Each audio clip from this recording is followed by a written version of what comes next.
Assalamualaikum warahmatullahi wabarakatuh. Perkenalkan, nama saya Sabian Rizky Mutafak, NIM 20613160. Baiklah, pada kali ini saya akan menjelaskan tentang material farmasi. Material farmasi terbagi atas 7. Yang pertama, sifat dan kimia. Yang kedua, pengaruh farmaseutik. 3, bentuk kristal dan amorf. 4, modifikasi. 5, karakteristik dan identifikasi. Keenam, sulfat dan hidrat. Dan terakhir, polimorfisme. Sebelum menjelaskan ketujuhnya, sebaiknya kita mengetahui mengapa kita harus mempelajari material farmasi. Yang pertama, agar dapat mengetahui sifat-sifat molekul obat. Dan yang kedua, dapat mengetahui kemunian senyawa serta dapat menganalisis hasil kerja awal dan akhir. Baiklah, langsung saja kita ke pembahasan yang pertama, yaitu sifat dan fisik kimia. Sifat dan fisik kimia ini terbagi atas 17. Yang pertama, struktur dan bobot molekul. Struktur dan bobot molekul yaitu memberikan data penilaian awal, sifat potensial dan reaksitivitas rasional bahan. Yang kedua, warna. Yang ketiga, bau. Keempat, suhu lebur.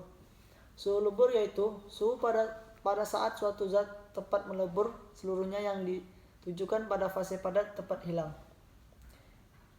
Yang kelima, profil analitik termal yaitu stabilitas bahan baku. Yang keenam, ukuran dan bentuk partikel. Ukuran dan bentuk partikel berpengaruh terhadap suatu kelarutan. Yang ketujuh, potensi hygroskopisitas, yaitu kemampuan suatu zat untuk menyerap molekul air dan lingkungannya baik melalui absorpsi dan adsorpsi. 8, potensi konstansa ionisasi, memberikan informasi tentang kelarutan di mana nilai pH sama dengan pKa, menunjukkan rasio obat terion dan tidak terion sama banyak. Yang ke-9, aktivitas optik. Aktivitas optik yaitu kemampuan zat tertentu untuk memutar bidang cahaya terpolarisasi bidang pada saat cahaya melalui kristal, zat cair atau larutan. Larutan yaitu kemampuan suatu zat kimia tertentu, zat larut atau solut, untuk larut dalam suatu pelarutan dinyatakan dalam jumlah maksimum zat terlarut yang larut dalam suatu pelarut pada kesetimbangan. Ke-11, profil kelarutan pH. 12, potensi polimorfisme. 13, pembentukan sulfat. 14, stabilitas cahaya. 15, stabilitas termal. 16, profil stabilitas. Dan terakhir, spektra absorbans. Selanjutnya ada pengaruh farmaseutik yang terbagi atas 3. Pertama, kelarutan, disolusi, dan bioavailability. Kelarutan yaitu mempengaruhi bentuk sediaan yang akan dibuat.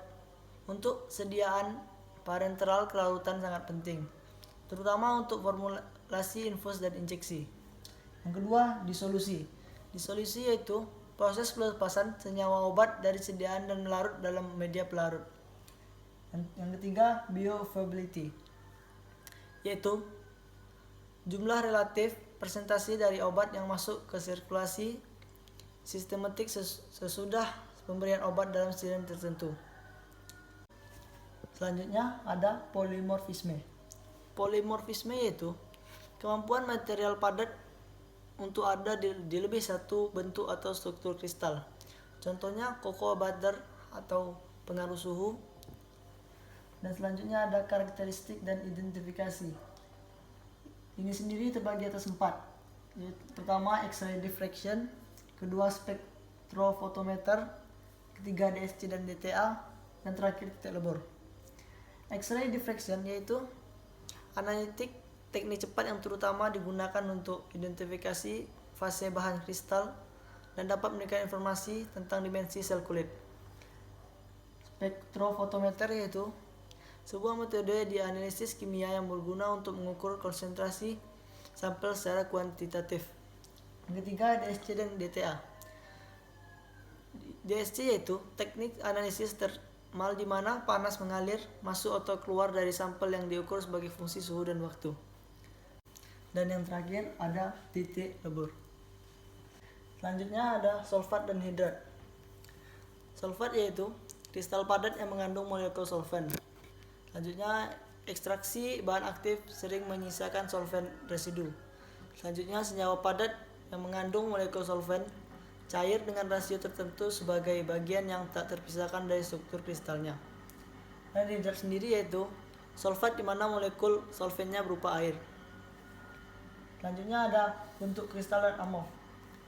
Untuk kristal dan amorf ini terbagi atas padatan kristalin yang merupakan zat padat yang partikel penyusunnya tersusun dengan teratur, sehingga kita bisa melihat susunan itu dengan bantuan alat seperti mikroskop. Dan bentukan amorf atau padatan amorf yaitu kebalikan dari padatan kristalin, di mana partikel penyusunnya tidak tersusun secara teratur. Walaupun ada juga sebagian kecil yang tersusun teratur, susunan dari partikel teratur amorf tidak muncul di semua bagian seperti padatan kristalin. Dan yang terakhir ada modifikasi. Di dalam modifikasi ini terdapat dispersi padat. Demikian presentasi dari saya. Apabila ada kesalahan, saya mohon maaf. Assalamualaikum warahmatullahi wabarakatuh.